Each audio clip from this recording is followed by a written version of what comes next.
I'm Mason-Nguyen, and I'm going to make another cooking video. My goal is between now and mid-December to upload 3 different cooking video recipes for the theme of soups. Great time of year for soups, and I've picked 3 recipes I think you'll like, that you'll find very comforting. And today is a very, very special day in the Nguyen household because it's Pho Day. And Pho Day is always a great day because it means the house is going to be filled with beautiful aromatic aromas of things like beef consomme, herbs. It's really going to be a great meal. And if you're not familiar with pho, it is spelled P-H-O. Some people mispronounce it pho, but it's really pronounced pho. And we're going to make beef pho today, which I think in Vietnamese is called Pho Bo. And it's a family favorite here, and if you've ever had it in a restaurant, you know that it is a very clear amber broth with great herb toppings, noodles, and very filling, and bonus, very nutritious. So I'm going to try to film how I do this in my household, and my way is not everybody's way. Everybody has a different way. If you look on things like YouTube, you'll see everybody's got their own variety of a recipe. So this seems to be what works well for our palate and our household. The very first important step to pho, and pho is a very broth-based type of soup. It's all about the broth. You've got to get the broth right. That's probably what intimidated me for so many years for making pho, as I was afraid I'd get the broth wrong. But with a little bit of trial and error and a little bit of bravery, I think I've mastered it. And I really enjoy making it at home because we can have as much as we want. It's less expensive, and also you can control the quality of ingredients, especially the meat. I like it at restaurants, but oftentimes I find that the meats aren't, great quality like I would have at home. So we're going to start with a very important first step, and that is cleaning the bones and the meat that is going to go into the broth and give it that great beef flavor. Very important to get the scum and the toxins out. So there's a variety of beef that you can use. You can use oxtail, you can use femur, bone marrow, you can use beef ribs, beef brisket. But that's what I've chosen today is beef ribs, femur, bone marrow, and beef brisket. And so you have to boil it in water for a few minutes. Don't worry, it won't take away the flavor. What it's going to do is and we'll show you a little bit later after it's done it's going to take out the scummy toxins so that you're going to have a cleaner broth. And that's got enough room. I think I'm going to put the brisket in at the same time rather than separately. Okay, so that's going to go in there. The water's still heating up. Once it starts boiling, about 5 to 7 minutes should be enough to draw everything out, and I'll show you that later. Okay, so in the meantime, what I'm going to do while that is getting its scum drawn out of it, I am going to prepare some of the aromatics. And essential to pho broth is ginger and onion. That is very important. That is something you really shouldn't vary. You should always have that in your beef. Whether or not you have a scallion is up to you, but I'm going to include a scallion today because I kind of want to add an extra flavor there. I've got a little bit leftover ginger from something else. So we're going to this particular recipe I'm doing is in the Instapot, which I love because that will cut down significantly on time. If you do this on the stovetop, you're looking at about 8 hours total of cooking time. When you're in an Instapot, you can usually do it under, 2 hours? Which is great, and you're not sacrificing, to my knowledge, any flavor. Okay, so I'm going to cut the ginger up a little bit. You can smash it too if you want, but I'm going to cut it to kind of draw out the scent and flavor. Some people char it on the stove. I don't like that mess, so what I do is I fry it a little bit in olive oil in the Instapot first to draw out the scent and the flavor. And that's going to prepare it for the meat once the meat's ready to go in, and the water and the rest of the aromatics. Okay, so get that skin off there. We've put a little bit of olive oil at the bottom. I'd say about 2 tablespoons of olive oil in the bottom of the Instapot. And that's heating up right now. And then we're just gonna fry these a little bit. It's not really heated up yet. Don't need to right now. Okay. Put everything in. Okay, I'm gonna put it in first, and then we're gonna fry it up a bit to get that scent going there, get the smell, draw out the flavor as much as possible. But you just put everything in there like that. You don't have to peel it or anything like that. Or do you have to peel it? No, I'm trying to think. I don't think you have to peel it. You just, there you go. Okay, is that enough ginger? I'm gonna put a little bit more ginger in there. There we go. Love it. Okay, and like I said, onion and ginger are essential. Okay, and finally, before we go to our next segment, I'm gonna check on the meat, and you can see it's already starting to pull some of it out already. It's cloudy. Okay, so while that's preparing there, if you want to maximize your time, what you can do is, and I've already done this ahead of time, you can chop up your toppings that you're going to have on the soup, and you'll see later how we build the soup and put that on top. But here are some toppings that are common for pho, but you can vary it to what you like. You may not be a green onion or a cilantro fan. I am, but these are ones that are common. Adjust it to your likings, but it is important to put toppings on it. If you go back to the country of Vietnam, oftentimes in the north of Vietnam, it's all about the broth, and they put little to no toppings, believe it or not.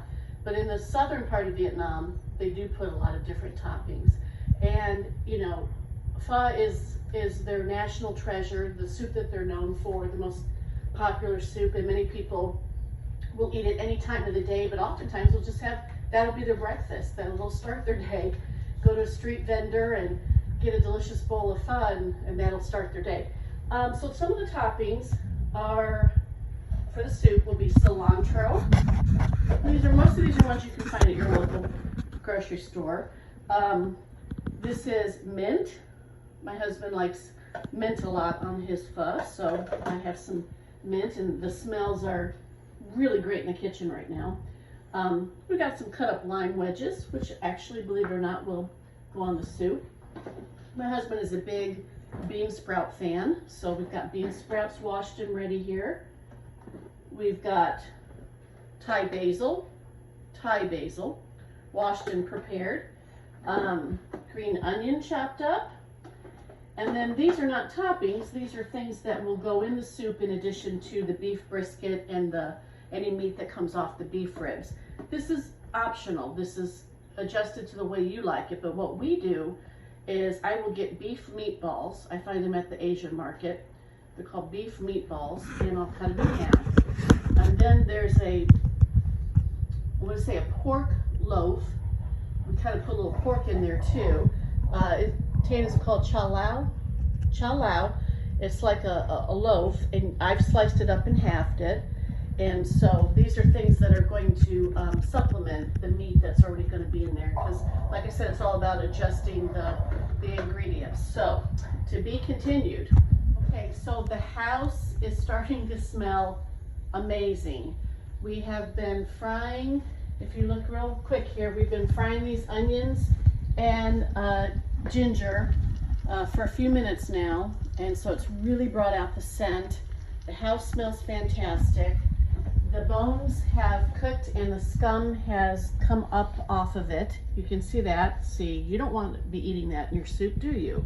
Okay, so what we're going to do is very carefully making sure no dogs are underfoot.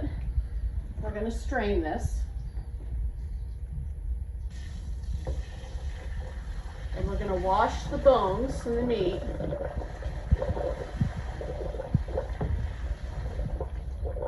All right, going well. Got a strainer here and putting it through. Look at the bottom of that. Can you see how much scum is there? Woohoo! We gotta get these clean. All right, I'm gonna wash these with some cold water.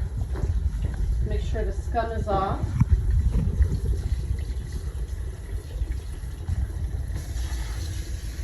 And I'm going to put it in the Instapot with the ginger and the onions that are all ready for it. See, we're going to get some really nice meat off of that later.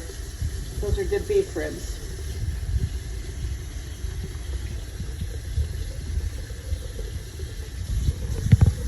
This is going to cook in the Instapot so that it becomes very tender.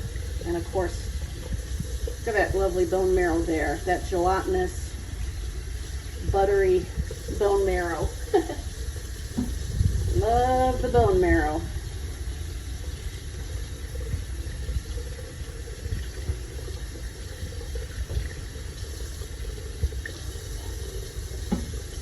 All right, finally the beef brisket, which has no bone, but we still cook it anyway. Like that. Get all That, okay. Thank you.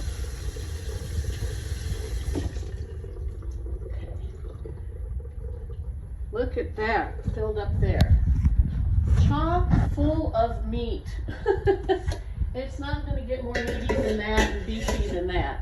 That's what I'm talking about when I say controlling the ingredients, getting that quality meat in there. Okay, so before we fill that with water, I'm going to talk real quick about some of the other aromatics we're going to put in there. Very important. Of course, we're going to have fish sauce in the broth. I'm going to start with just a 1/4 cup while it's pressurizing and cooking, but as you'll see later, after we strain it and get it all prepared, I'm going to do some taste testing to see if I need to add more fish sauce, which I probably will. But a 1/4 cup is a safe amount to start. And you can put regular sugar, but I'm going to use rock or lump sugar. I'm going to put a few little rocks of that because it gives a little bit of a sweet taste to the broth. This broth is layered with many different flavors, one of which is sweet, and of course we got salty, that sort of thing. And then most important is the star anise is very important. Cinnamon. You can get a flavor packet already prepared for you at the Asian store that has cardamom, fennel, I think cinnamon, star anise, everything ready, little bag there you can put it in. I've been using this, which is almost like a tea bag. I've been using this, and if you smell it, it's got all of these flavors ground up in there, and this is going to scent or flavor, I should say, and scent the water and help the broth have its multi-dimensional taste. So it's not just like beef only, beef and onion, you know. This is what kind of gives it the Vietnamese style taste to it. So I'm going to put that in, and I think I'm personally, you don't have to do this, but I'm going to add an extra cinnamon and star anise. This all gets filtered later on through a cheesecloth, but I'm going to put that in there for a little extra flavor. I don't want to over flavor it, but that's in there. And then I'll put the fish sauce, and then what we're going to do is we're going to fill it up as high as we can safely in the Instapot, and we're going to put it on a setting and cook it. I want to say for, well, my husband's the Instapot master. He'll tell me later. I think it's less than an hour, but he'll let me know, and I'll explain that here coming up. Okay, there's that. Let me get my lump sugar.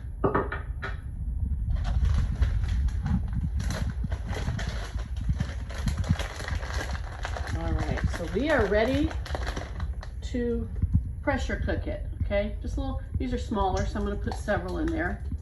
We're gonna fill it with water and then we're gonna pressure cook it, and then we'll continue after that to be continued. Okay, we've got it on meat stew in the Instapot. The water's filled up to the safe level, and it's for 45 minutes that we're gonna pressurize this soup.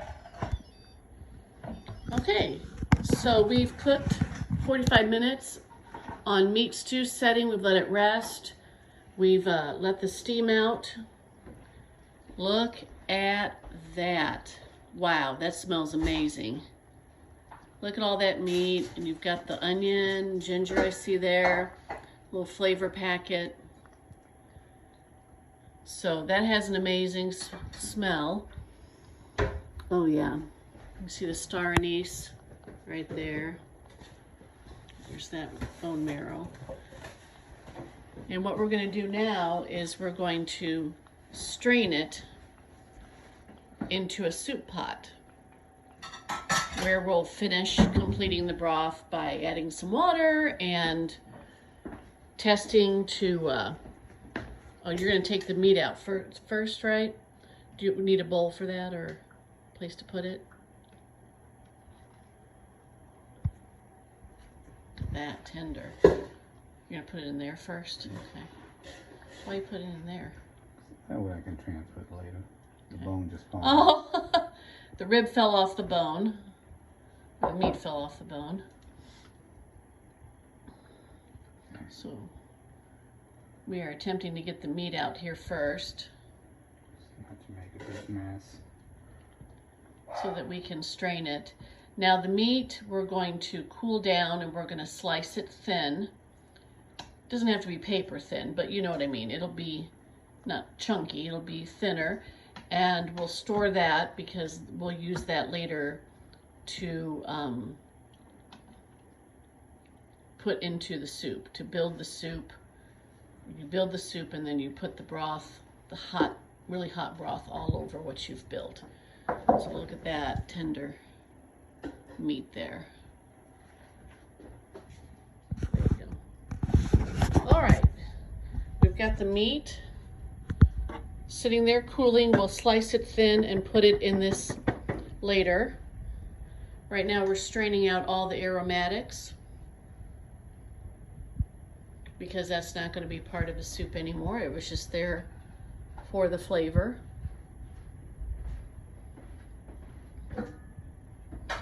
And I want to mention that, you know, if you don't have an Instapot, don't let this this recipe I'm doing, you know, intimidate you. You can do this in a pot. It's just going to take a little bit longer.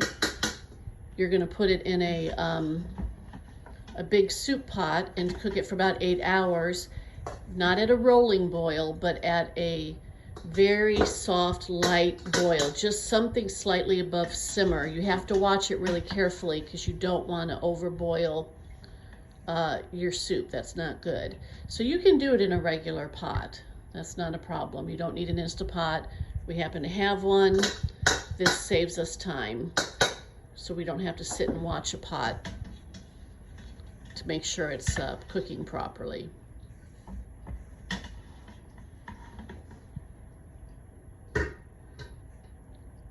I guess this is the pre-strain, and then we're going to do the final strain in this tighter mesh one. And you, if you want, you can also put a cheesecloth. I think today we're gonna not do the cheesecloth and see how it looks.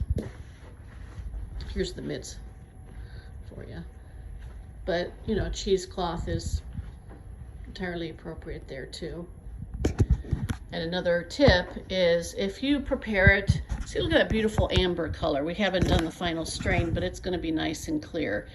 When, if you prepare this in advance and you cool it overnight, any sort of fat will congeal obviously to the top, and you can simply skim or take that off and then heat up the broth, you know, the following day after it's done that. But that's just a little tip. Okay, here we go.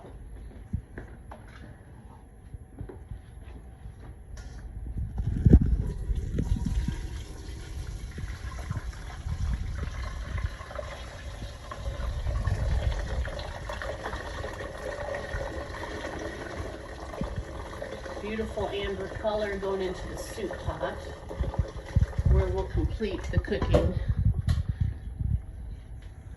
Oh, you had another bone in there.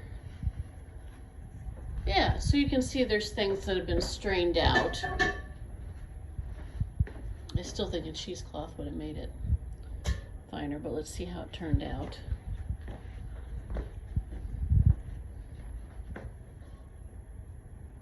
Let's take a look. Oh yeah. What do you think? That looks good.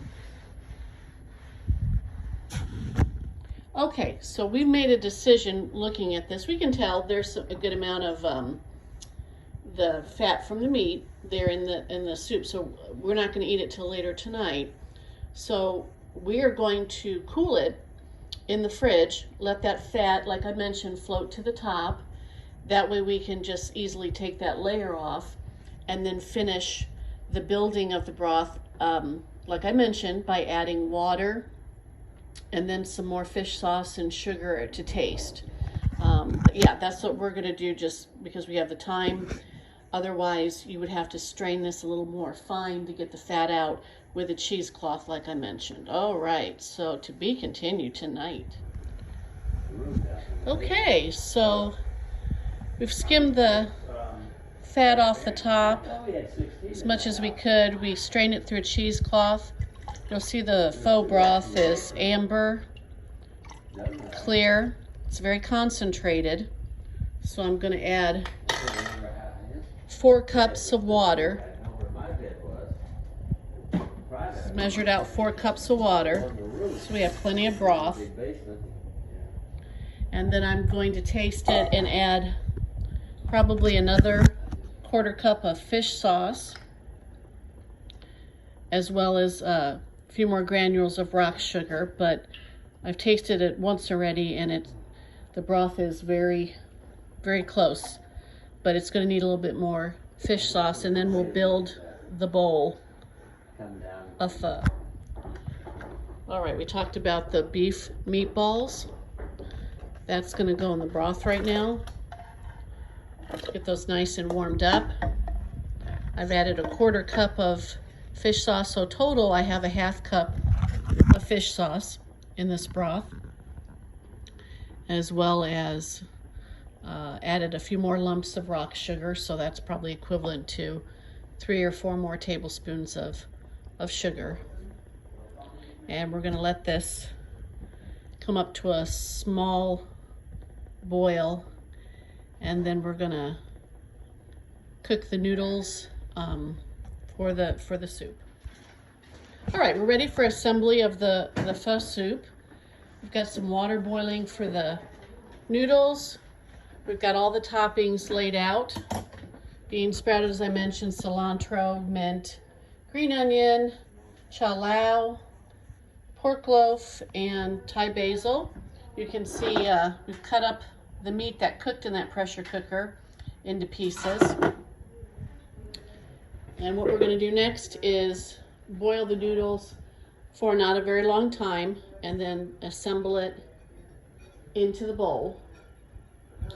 Now, another topping for the soup, if you want it to have a little bit of spice, of course you could slice up some jalapenos, but sriracha sauce is very good to give it some heat, and a lot of people use hoisin sauce on top of the pho as well. You can see the rice noodles. These are rice stick noodles that we got pre-packaged, obviously. And my noodle expert here, as you can tell, it's such an exact science, is going to basically, what would you call it, blanching it? Blanching it. Yeah, blanching it for a good 30 seconds to get it nice and soft. Yeah, the soup is doing a nice little boil right now. It's got really nice. I'm going to turn this down just a little bit. Too low, now that we got it boiling. And he's going to build the soup. Normally you put the noodles in first, the meats, then probably the broth, and then the toppings on top. Do you blanch your bean sprouts at all like some people do, Tan? No, because the heat from the So you're gonna pour the broth You don't over. want to overcook it. Yeah. It's supposed to have a little crunch to it. You like the crunch, okay.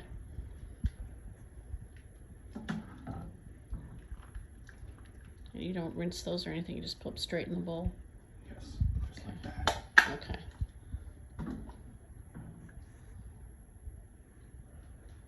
And you're gonna want usually kind of a deeper bowl for something like this. And we'll just kind of watch Tan build one here as an example. You can tailor make it to what you like.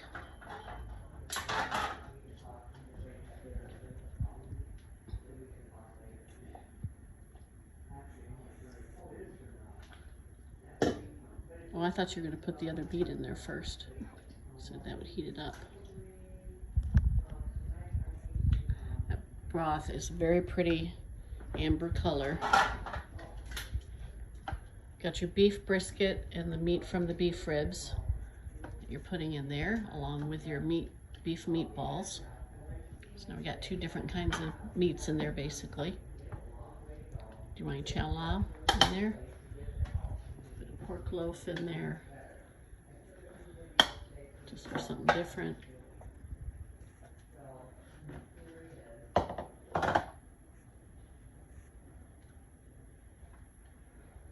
Oh, you know what's not there is the lime. Grab that real quick.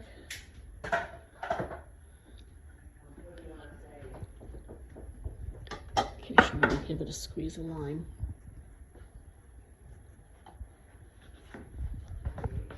You're gonna give it a little lime in there, squeeze of lime.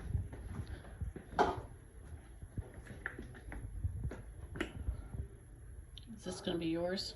No, it's with ginger. Oh, okay. Hope she likes poison. She may not like sriracha. Okay, you're just gonna do a little hoy. Yeah, I showed in the sriracha. Okay. You gotta give it a little squeeze of lime, hon.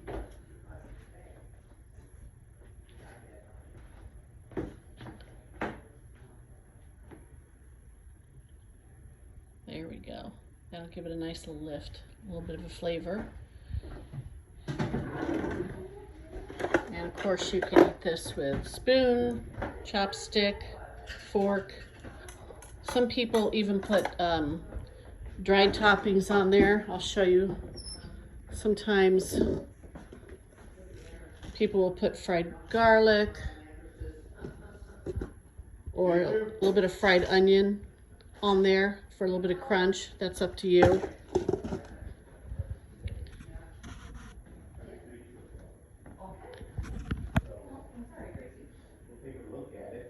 There we go. There's your pho.